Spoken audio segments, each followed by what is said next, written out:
Bismillah. As-salatul munjiyya. Qutqaruchi salovat.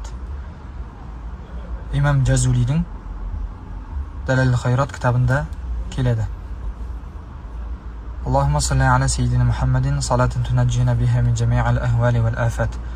Ya Alloh taala payg'ambarimiz sallallohu alayhi vasallamga salovat bo'lsin.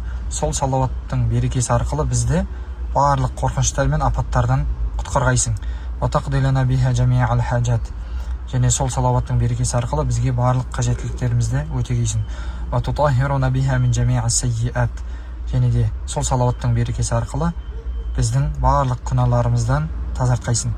Ва tarfa'una biha 'indaka a'la darajat. Және де өзіңнің құзырыңда сол салаваттың берекесі арқылы жоғары дәрежелерге көтергейсің. Ва tuballighuna biha aqsal ghayati min jami'il khayrati fil hayati wa ba'da al-mamat. Және де осы салауаттың берекесі арқылы осы дүниеде де өлімнен кейін де өзіңнің құзырыңда көптеген игіліктерге бізді жеткізгейсің. Ва аля алихи ва сахбихи ва саллим таслиман. Және де оның отбасына, сахабаларына көптеген сәлемдер жолдағайсың. Ескертетін нәрсе, лайса хадитан.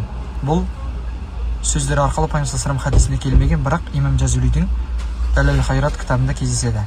Және де лайса лаха ададун муайян. Және де бұл салаватты 70 рет, 50 рет айту арқылы осындай нәрселерге жетесің деген ешқандай сөз жоқ. Ол тек дұға ретінде ғана жүреді. Ал-улама южауизуна бихадиhi сига ад-дуа.